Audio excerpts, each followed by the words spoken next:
Hello and welcome to another fantastic Tuesday here on the Fuzzy Dice Show, or the Exploding Dice channel.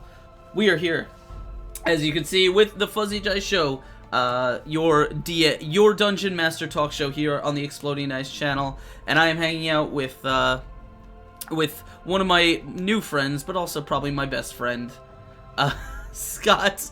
How you doing, my friend? You know, just juggling like 10 different things at once, but it is all good. We got that background music blasting. I think or at least it's blasting from me. But we're gonna get right into the show, and I'm gonna introduce Scott and let him tell you a little about himself. But first, we got some announcements to get through. Really short this week. Obviously, if you have not been keeping up, we have, this week we are coming to a fairly interesting climax on the Jade Regent show. That is the Jade Regent campaign we play every Sunday at 8 p.m. Eastern here on the channel. So if you haven't checked that out, now would be a great time. Well, not now, but like the figurative now would be a great time to start, because it's a lot of fun. We have some minor drinking rules that make it a little bit more fun for both us and you. And also, you know, the cast is just a ton of fun to play with, and I promise you will like it. And that game, as always, is brought to you by our amazing friends over at Sirenscape, who bring us awesome game sounds and bring you great shows.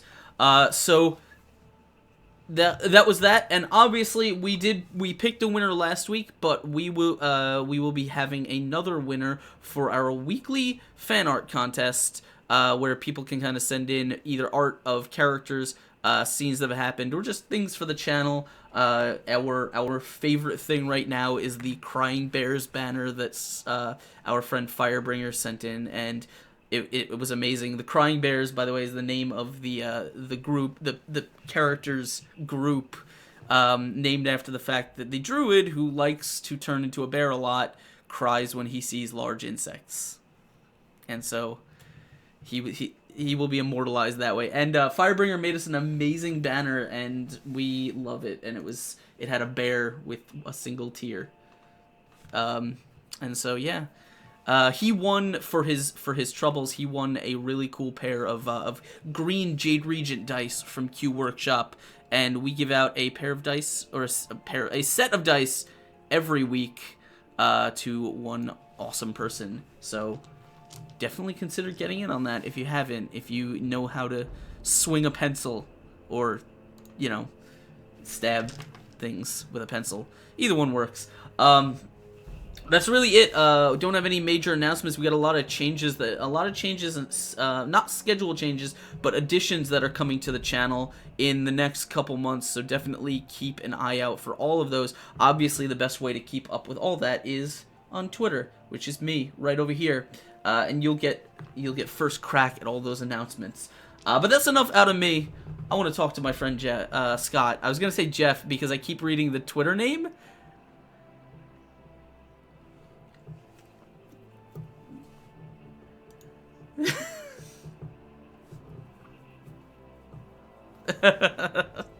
I get you.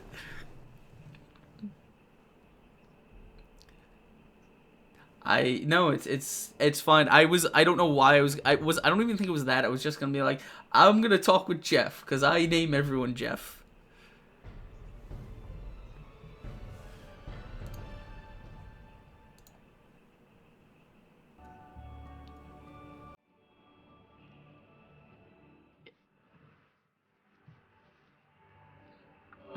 But not everyone is John.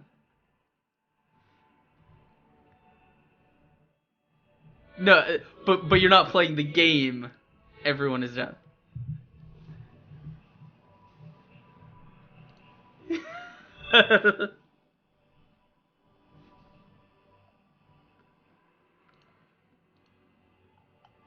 That should be a game though. Not like most people are John. Just like it'll. Oh, it could be like, Secret Hitler. It could be like that, where you have to find the person who isn't John.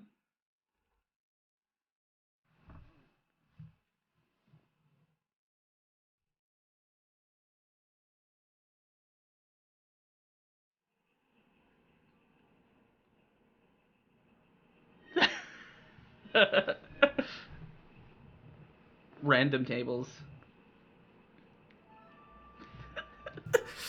That's awesome. I will get in contact with who do I know that's in RPG publishing besides, well, Kobold Press, but that doesn't seem up their alley.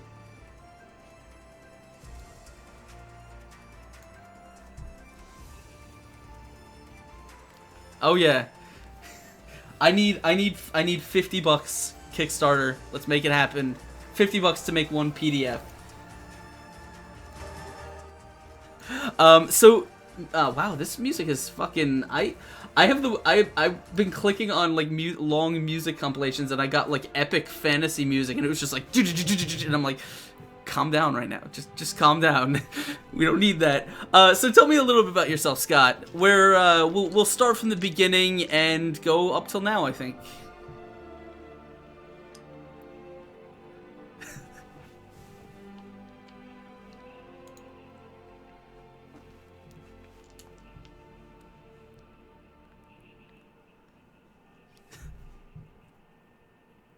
Front is that front?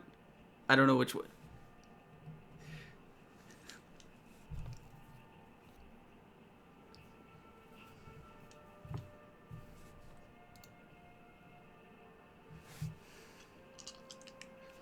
That is, well, that I mean, it's riveting. I especially like the oil part. That was my favorite.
Mm-hmm.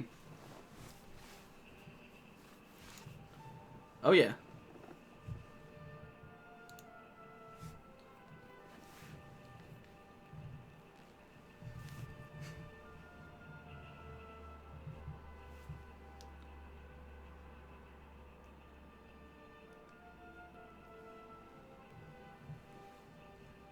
To get the best reception.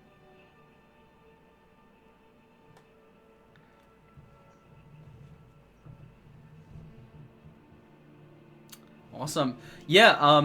So I was confused for a second because I looked at my dashboard and it said I was offline, but then I refreshed and it's not. So I was just very confused there for a second.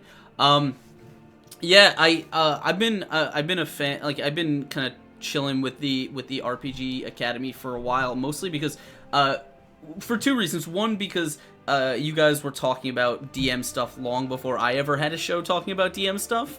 And it's always been a cool place to just sort of listen in and steal liberally from. But also because it's really cool to have you guys have a list of shows, and every show has like a couple topics. And I've occasionally like found myself just scrolling down the list and be like, oh, that's a cool I want to talk about that. And then, just fun.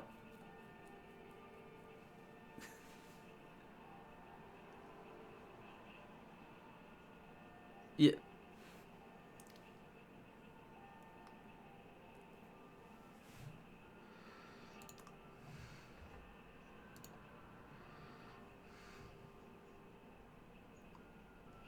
Yeah. And so you guys have a lot more obviously than just your sort of DM talk podcast. You guys do like a ton of stuff.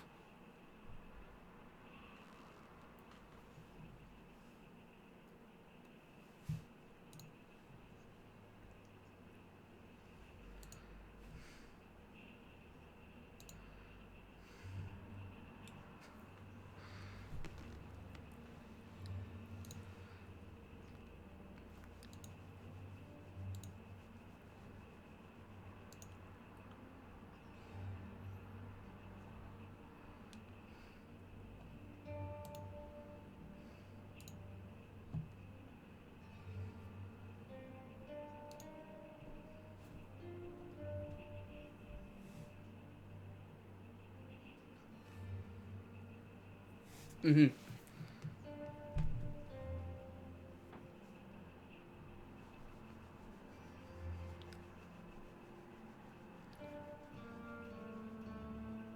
Oh yeah, yeah, yeah, yeah.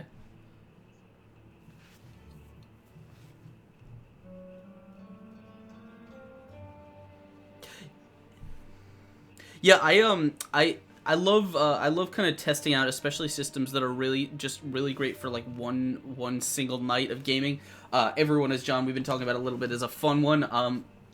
I ran a game of it for a couple friends of mine here on the channel a while ago, but I haven't had much time to do smaller game systems on this channel, mostly because I work a full-time job and I'm horrible at putting together groups of people. Like, I'm not great at it. Uh,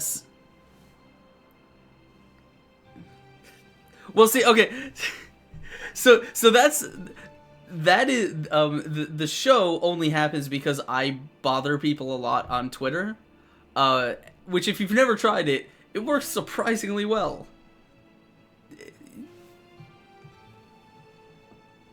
Oh god, you gotta bother everyone. It's just as much as you can too. No, but seriously, that's how I do a lot of the booking. But when it comes to actually scheduling something for a group of people together, I'm not like, I don't know. I can, yeah. It's I definitely, like, I use Encounter Roleplay was doing 24 hours. Oh shit, someone's telling me we got no audio, which is from you. I think I know why. No, it's my fault. This was the issue that I was having before. No, it's on my end, and I know exactly why. Because there we go. Check. Can I, no? What? Hold on. Speakers, maybe this? No. We're gonna send it to cable and talk now. I'm getting him, see. Hold on, keep talking. Alright, so it's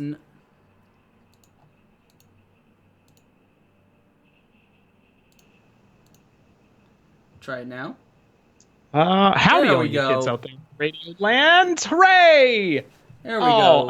We're doing it I feel now. like an equal participant in this conversation now. For the first time, I know. I'm not just you guys, awkwardly pantomiming and then you'll respond. You guys don't know, we've actually been talking, and we've been pretending to understand each other and have a conversation. We just did. Both of us were too polite to point out that we couldn't hear the other one. Yeah, it's courtesy is the best hallmark of friendship, and since you're my new best friend, I thought I'd give you the courtesy of the day. Absolutely. Oh, but of course everybody missed that. Oh no, that was on your side. Okay. Yeah. So but what I was saying was, I've had a chance a couple times on, like, shows like Encounter Roleplay has a 24-hour stream he's been doing, and it was a chance for me to test out some really obscure, weird systems that I wouldn't have otherwise been able to touch.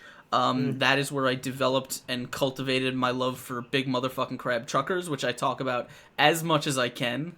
Yes, I've heard you talk about big motherfucking crab truckers. It sounds fantastic. It's really enticing. I mean, in your abundant free time, you'd be obviously more than welcome to come on the RPG Academy and run us in a trial podcast of that, because we're always looking for experienced DMs to run us obscure, incredible games. But I'd understand if you're a little bit busy with your full-time job and incredible streaming gigs. So we'll just leave it as an open invitation. I am sure we can work something out. So that confidence, ladies and gentlemen. He's a confident man. I try. What was I gonna? Oh, but I was gonna say there's a lot of, there's still a lot of games out there that, I want more time to play, and that's why I'm definitely gonna be trying to make more time on this stream at least to test some stuff out. And I was like, what? There's been a lot of games that have been on my plate that I haven't had a chance to touch, and I don't know if you've actually had experience with them. A good friend of mine, John Harper's Blades in the Dark game is one that I desperately want to get a chance to play because it looks tons of fun, and I haven't had a chance to grapple with it. God, I'm trying to think what else was on my list. Yeah, the problem is that there are more games than you can even keep in a list, right? That there's the indie explosion brings with it, just like the media explosion. There are so many podcasts you can't possibly listen to them all, right? It would take you more time than you have in the day. But me, like we've actually talked on the show a few times about how interesting and how cool this sort of new independent explosion of games is, and how it's like it's bringing all this really really interesting stuff that is not traditional, gaming. I don't want to say not, because traditional gaming is what sort of what we call, the gaming as a whole, but it's not like traditional D&D type stuff. It's it's branching out into into cards, really into different mechanics, into like very embodiment things, right? Very existential things, very emotional places, right? It's a fantastic vortex, a melting pot of this intense creative idea generation that's coming out. It's just spinning out crazy ideas faster than you can consume. It's really incredible to be caught up in it. Do you have any particulars that you're like that have caught your attention recently? Recently, or just in general. I'm a huge fan of Lasers and Feelings. I have yet to be able to run a game of that. I really want to run a crossover, like a parallel universe crossover, like you get in a comic, with Lasers and Feelings and the 40K. Is it the 5th edition that we're currently working with? Because I think those two universes would clash so deeply that the game could be a lot of fun. Lasers and Feelings, also a John Harper game, I believe. Yes. Yeah. Yep. He's a really cool guy, by the way. I love talking to him. Yeah, he does incredible. What was I gonna say?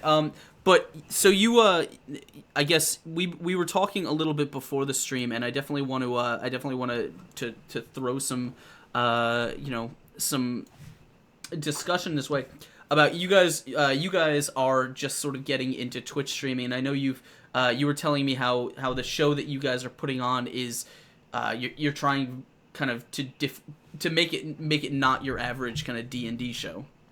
Yeah. So Lawful and Orderly, we just had our premiere episode last night. We're going to be pushing that out Monday nights. I love consuming D&D media on Twitch, but there are a few things that I thought we could innovate on. This the kind of the core. The seed of the idea, the simplest way to explain it is D&D SVU, right? It's a crime, it's a procedural show, and what are the reasons that people love consuming like the Law and Order series of shows, right? The crime drama. Well, it's because you can watch them out of order, first of all, right? That procedural, that formulaic, that comfortable kind of space where they're probably going to catch the bad guy. There might be allusions to something bigger. There might be some minor growth, but the characters will still be there. The story will still be there. You can binge watch 30 episodes in whatever order they happen to come up on, and then move on with your life. So we'd hope to replicate some of that, I think. So among the benefits of that are that not only does that allow the audience to jump in and out, but it also allows the players and the DM to jump in and out. We're rotating DMs every episode like you would a writer for a show, so you can identify kind of different play styles.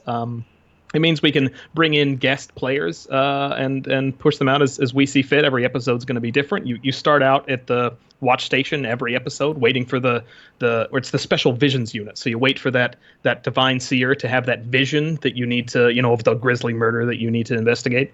So it provides this real nice baseline that you can kind of innovate off of, and just like that old adage in the Legend of 2600. It's a kind of obscure movie reference, but the idea is that the fewer keys are on the piano, the more creativity is involved in selecting those keys, right? So if we take this entire space of all the games we could run, and we compress it down into just here's this formula, right? Here's this box that we know we're gonna have a new episode. We know we're gonna have a break. We know we only have this much time to investigate this crime. But what innovative things can happen along the way? So far we've had a lot of great creativity out of it.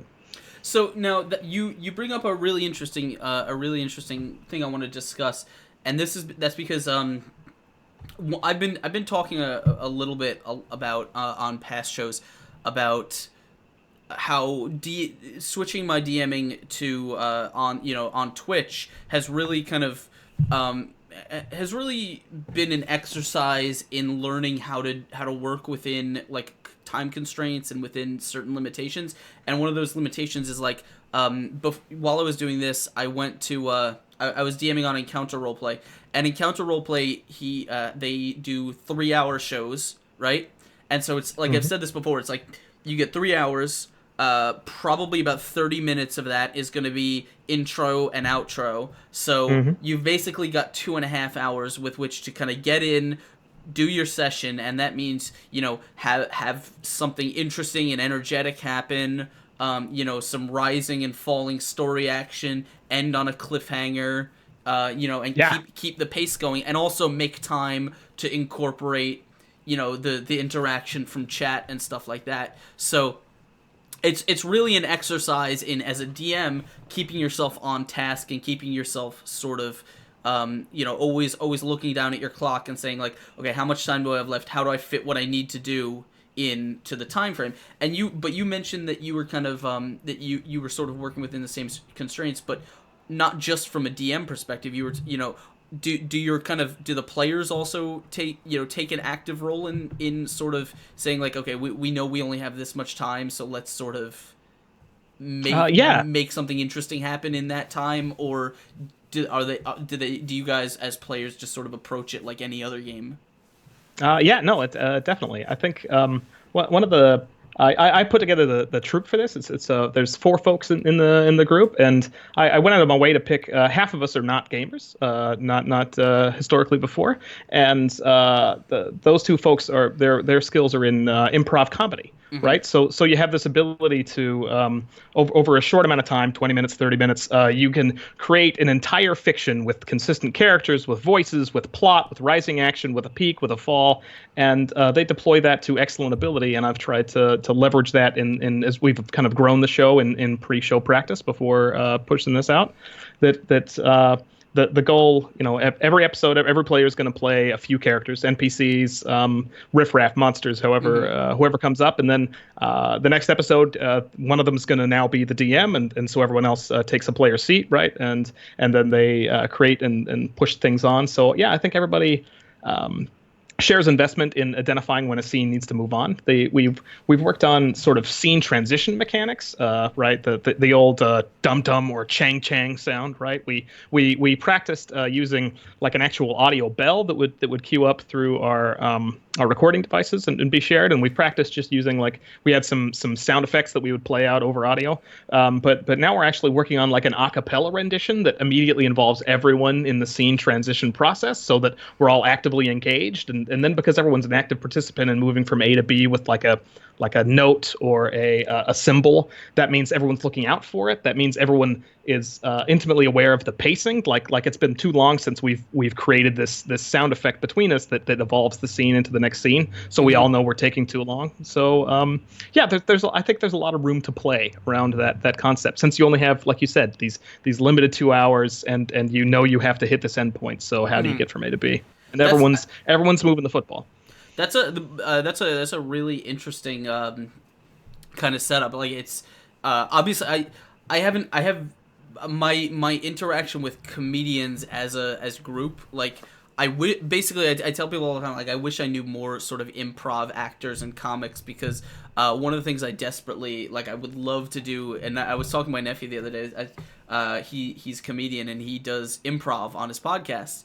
And I'm like, dude, like, if you give me a group of like comedians like that, I can produce a show for you that will kill, you know? Oh yeah. Because they're such fun people to work with. Unfortunately, I don't know all that many, so I don't have I don't know enough to sort of put together a group. But the fact that you have that you're working with that, and actually some of the more interesting and fun podcasts that I'm friends with and I listen to and I try and watch out for are mostly made up of improv actors, because I think those are the kind of people, like, they're especially, I think they're the kind of people that make the best streamers and podcasters, mostly because they're they understand the concept of being there to sort of entertain everyone and not just themselves. 100%, right? You can absolutely tell the difference on a streamer or on a podcaster of someone who's just recording their home game and they're having fun, and it just makes you kind of jealous that you aren't in on their in jokes, right? Yeah. Versus the people who have experience as entertainers. That's 100% right.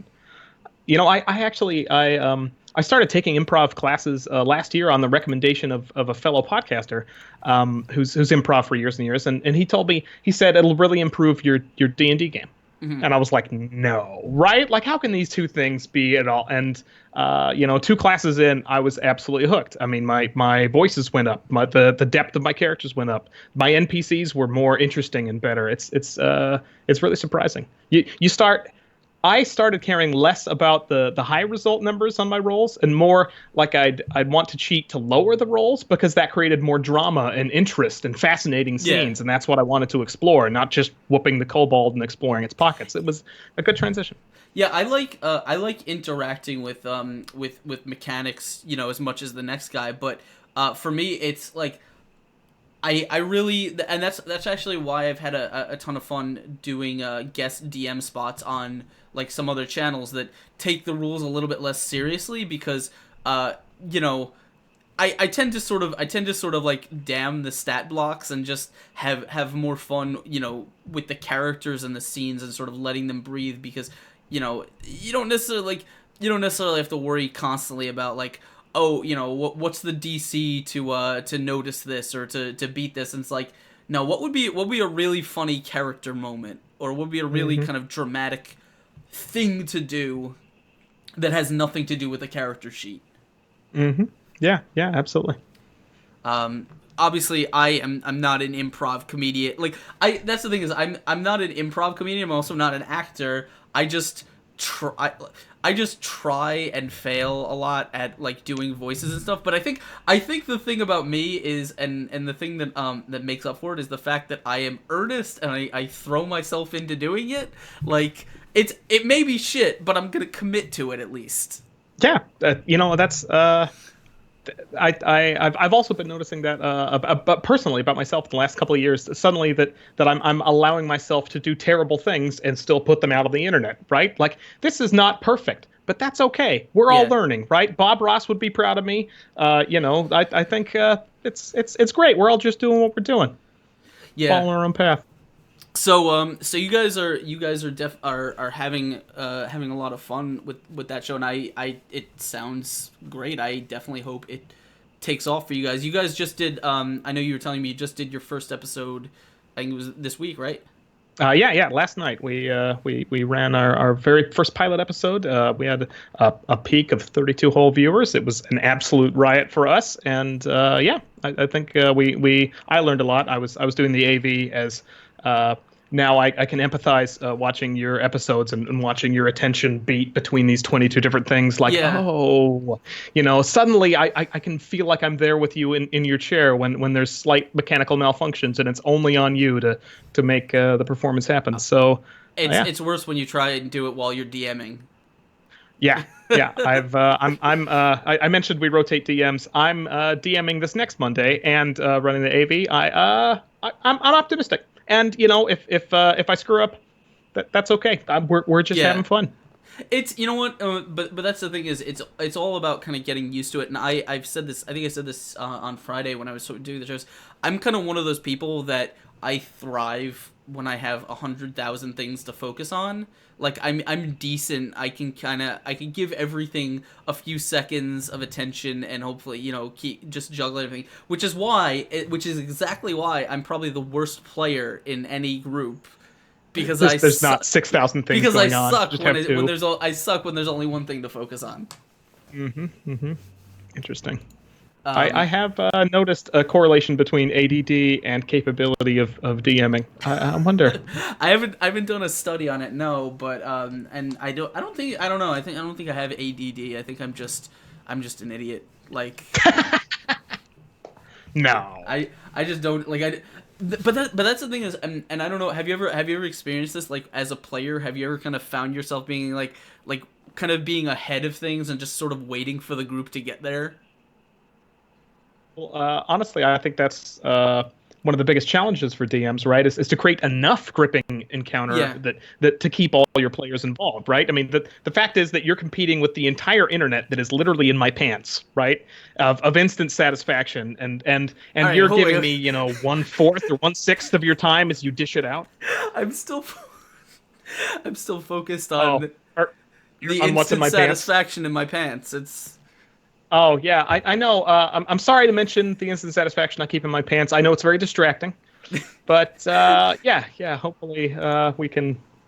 I'm sure your viewers wouldn't mind. Okay. that's the live Jasmine stream. That's for later. Delightful. Um, so Exploding dice after hours. yes, Hey. we go. We that's when we go only for patrons only. So Patreon only. That's why we have the real encounters. Oh yeah. Um. Oh no, what I was gonna say is like when I think it's interesting because as a as a DM I tend to I can get ahead of the like when I'm just sitting down as a player I tend to get ahead of the plot a little bit sometimes and other players so it's always a constraint to try and kind of keep myself on the moment rather than like focusing on 10 different things and that's I think that's something that other, like players themselves like players who aren't DMs can just kind of stay in their character and they can just focus on what's going on around them. I was going to say something else and it totally slipped my mind because the satisfaction is all I can think about now and I'm sure it was interesting and I'm sure it was important but Was it something about as a DM being capable of dividing your attention effectively among your players and giving each of them what they want, or giving each of them a micro puzzle that will take them so long to figure out, like adding up dice or deciding on the next move, that you can context switch between 4 or 6 different players and give them all those little micro puzzles to keep them spinning on that until they're like, oh, I know, I figured out what my spell does, or I know what I'm going to do for my next action, and by that point you're already free and moving back to them. I don't think it was that, but that doesn't sound like something I'd be particularly good at. But it also like mostly because I would probably be a horrible judge of like how much how what it takes to keep every player focused on something. I don't know. I don't tend to think about that a lot. Like when I'm DMing, I don't tend to think of Do you just like paint big broad strokes? Yeah, so when I'm DMing, what I tend to do is I tend to kind of give my players a scene and ask what they want to do, and then when someone is doing like let's say I give them a room in a dungeon to search. And you finish describing the room, you say there's pillars going off and there's dark nooks and crannies and you can hear the faint, flickering of fire somewhere in the... Okay, you've given them the room and they know they've got to do something in here. One player will say, I'd like to search the room for for traps. And so what I tend to do is rather than say, okay, now I'm working with this player, I'm gonna focus. We're gonna do his traps roll. This what I do is okay. So while he's doing that, does anyone want to do anything else? And then queue up all 4 players doing a specific action, and then well, because I like to do this both in and out of combat, but because in my mind, in D&D, everything happens simultaneously. Like if someone's searching for traps, which happens, or looking around, or opening a door or something like that, the rest of the group isn't just standing waiting for their turn. They're going to be doing something, and if they're doing things, like getting them thinking about what they might be doing and like where they would be, also helps because if for example you say, okay, so you're going to open the door. Where are you guys? Like, what are you guys doing? Are you checking something else? Are you getting your weapons ready? This and that. Because then, for example, if there's a trap or there's something to see or react to, then you can kind of say like, you can kind of paint a whole scene. And I actually tweeted about this today, but I tend to like paint it, like organizing every action that players are doing into sort of like a chain of things that are all kind of happening simultaneously and because of one another, and sort of using that to sort of paint a narrative scene for everyone that kind of includes them all.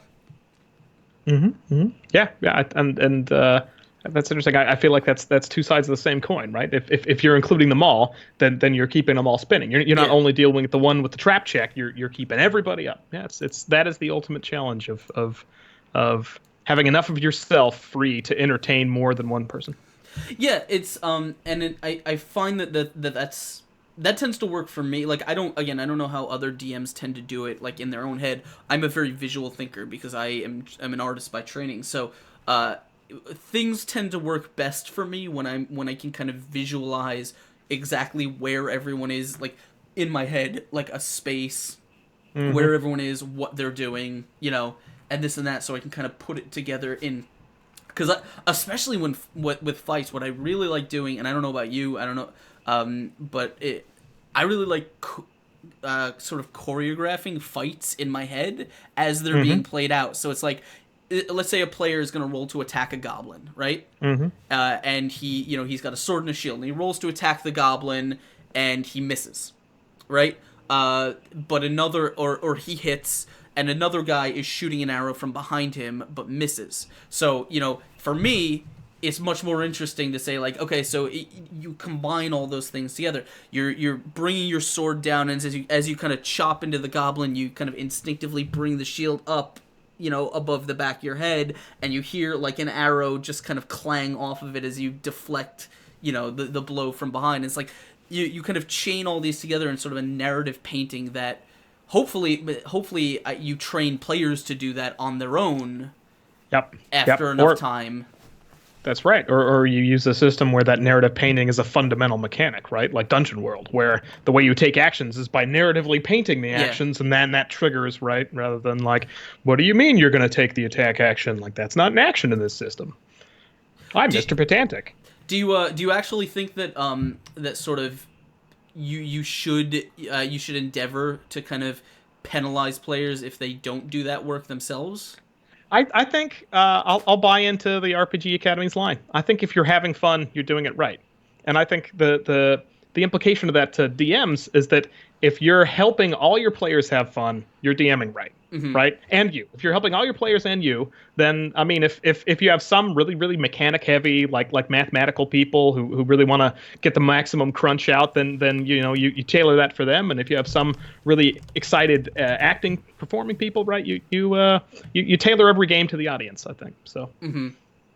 Yeah, and Quintus was just saying, I think he was agreeing with the same thing, like, not just Dungeon World, but when you're talking about, like, Powered by the Apocalypse systems that come with, like, a set, different types of actions that are sort of basic in their scope, and it's up to sort of the player to describe how they're kind of using that action to affect the scene. I think those are really interesting, and those are those are really interesting in sort of bringing players into the fold and kind of getting them comfortable role-playing. We talked about this because it was a question that came up on Friday as someone was asking us how do you get your players more comfortable just sort of doing that on, like, the role-playing and stuff on their own. And I think sort of creating an environment where that's just normal. Like, for example, it's the same culture. It's the same thing when people ask me about doing, like, character voices and stuff, and they're like, oh, it's awkward and this and that, and then, like, for me, it's not, because I've been doing it for a while, but I was DMing a while ago, and one of the players, he came to me after the session, and he said, like, hey man, I've been, I was trying to do this voice for my character, and it was kind of wavering. I wasn't really sure how it was gonna go. And I wasn't really crazy about it, but the fact that every NPC that you do is not only just, like, has some kind of voice, but is, like, fully committed to being, like, consistent, and you don't just talk in characters, like you talk, like, because I never address players. I always address, NPCs always address their characters. I very rarely do NPC interaction out of character. And so he's like, and because of that, I guess, I'm gonna keep trying, and we're gonna keep trying to make it work. Mm-hmm. So like that's if you want, I think if you want to, it's always good to encourage players to get into those kind of good habits and bring more out of themselves and get more comfortable sort of playing the game. Yeah, absolutely. It should be, role playing should be challenged to everybody, right? If it's like all parts of life. If you don't feel a little bit challenged, then you're not expanding into your space a little more. On this topic and the last topic, we were talking about indie systems. Mm-hmm. I don't know if you've ever run players through Wushu, but it is absolutely my favorite system to teach players to narrate combat. Because are you familiar with the system? I know of it. I've never played it. So at the very least, I'm sure there are plenty of folks at home who are not. Wushu, it's a free system. It's open source. I think they have a drive-through RPG where you can pay, maybe. But anyway, so the idea is that every scene, right, and Quintus was talking about action style games, right? It's a mechanic. It's a system designed explicitly to run action style games like cinematic movies, and so every detail you contribute up to a limit gives you a die, and then you just roll all your dice, right? So a detail can be a voice, right? Oh, Mr. T looks down angry, right? And then he strokes his hair. That's a couple of details. And then he grins at Cobra. And then he says, Cobra Commander, I'm going to eat you for breakfast. And then he, pulls out the American flag and spears it down to the ground, right? Well, that's like 7 details. That's 7 dice of attack. You haven't even shot him, right? Like, you're just describing and adding enriching details, the rewarded thing in that system, and that's definitely the reason I love running people through it, and I'd highly recommend it for anybody who's looking kind of for that same thing to get more feedback, get more contributions, get more creativity out of players.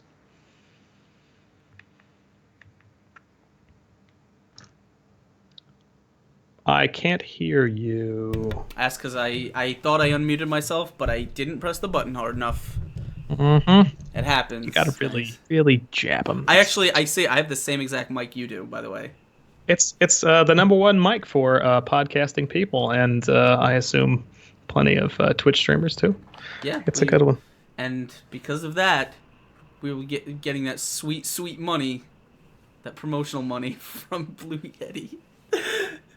No, fantastic. Cha-ching. No, I've never run the system, but I don't know if it would be that one. Like, I actually worked into adding like really cool kind of like actiony stuff into an old Pathfinder game that I was playing. But I don't know. Like, a really interesting system. I don't know if it's on your radar, but a friend of mine just is the creator of a system that I'm probably going to be using for a game that's starting sometime in the next few months. It's the system called Open Legend, where yes, we RPG Academy just finished a trial of Open Legend. Oh yeah, you did. So obviously Brian, and yeah.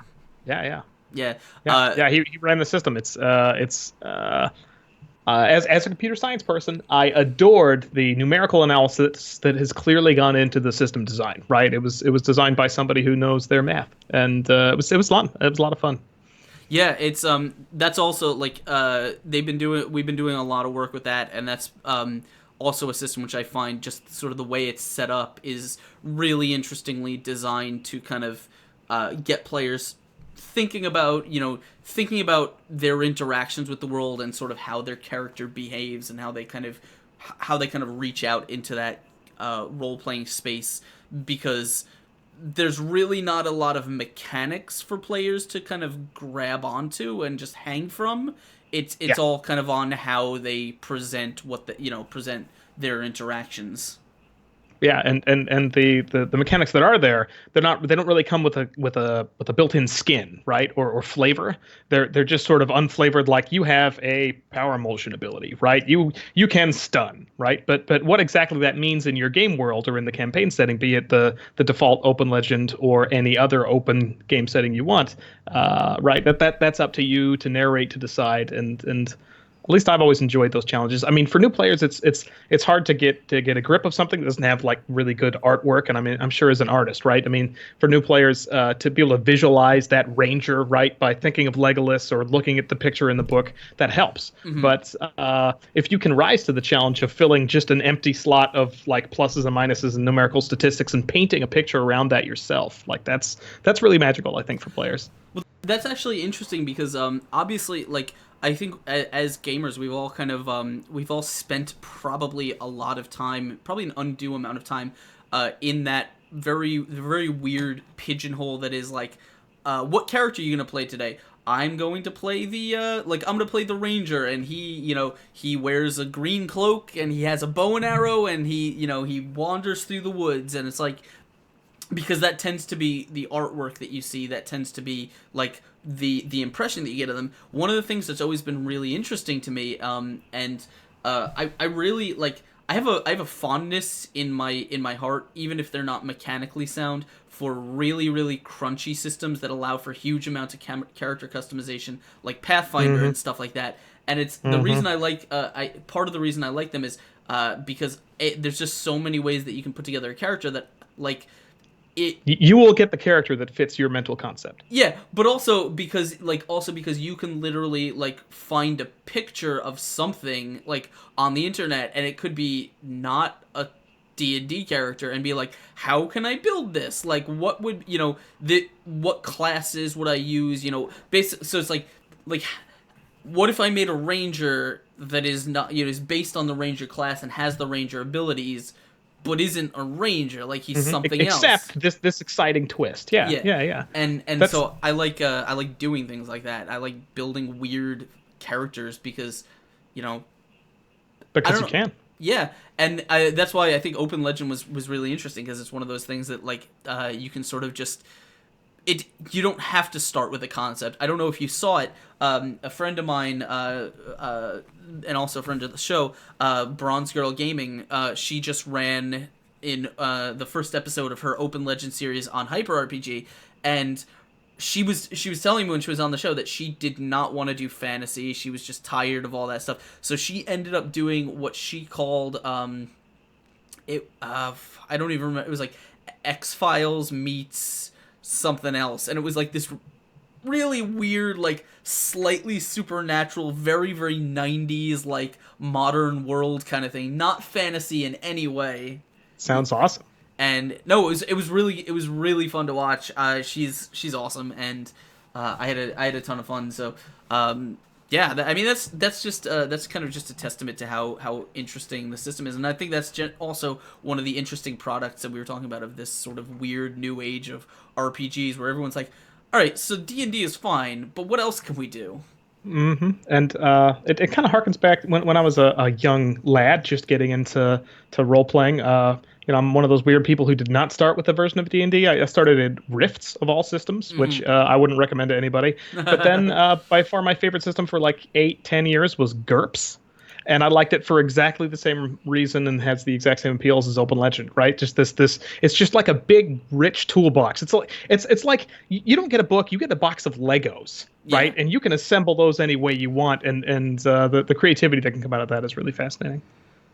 Yeah, Rift is one of those things where I never played it myself. But I remember it fondly from all the advertisements in the back of comic books in the 90s. The thing that made every nerd jealous of the nerds who had friends.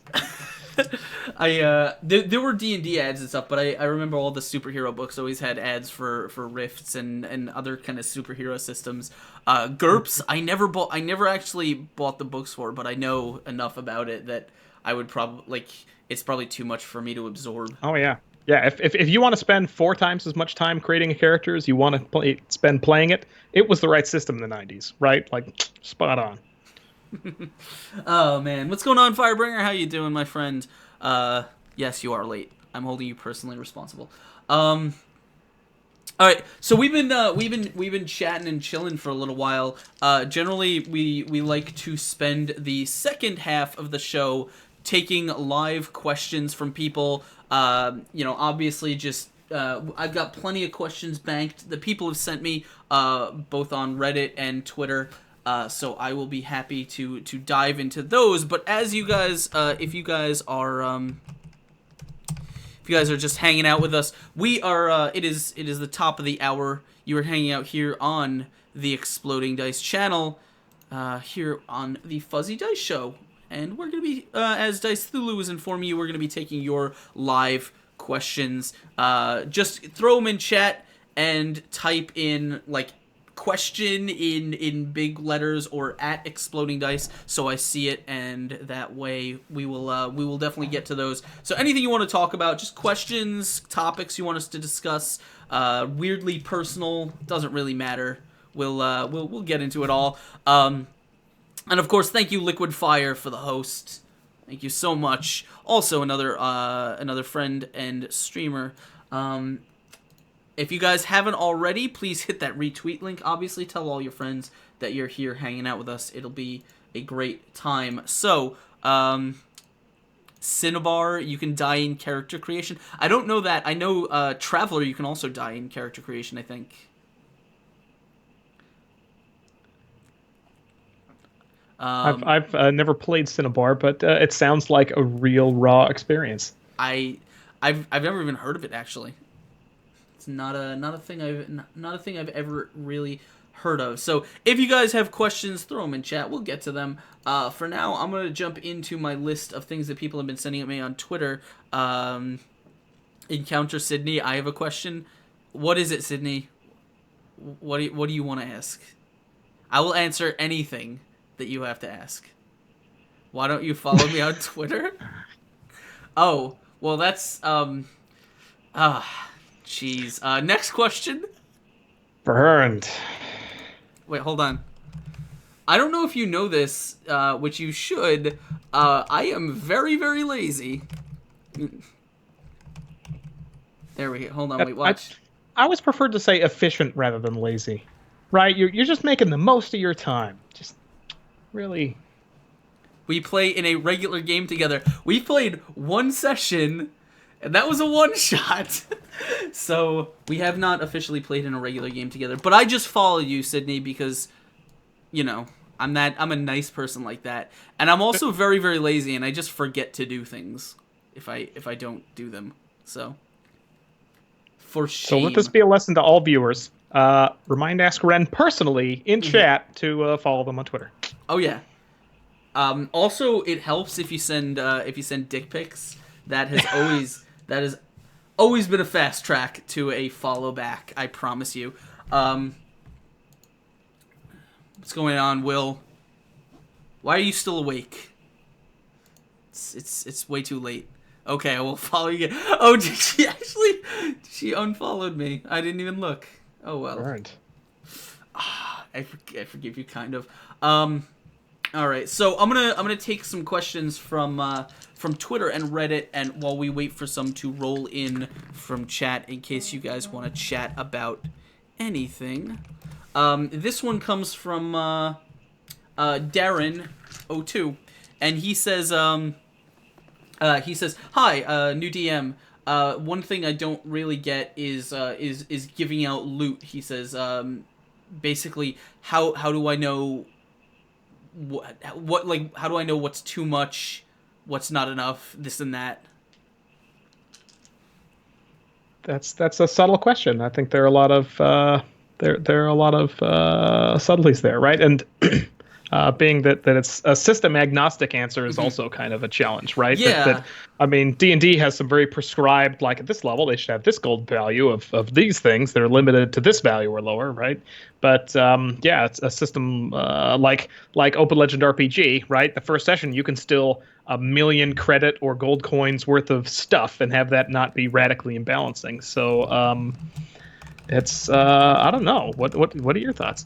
So he specifically in the message, I left it out, but he specifically asked about D&D. But I will kind of give an answer as agnostic as I can, and that is, it really depends on whether your system cares about relative power levels or not. You know, it's and if your players care about relative power levels or not. So for example, like it's different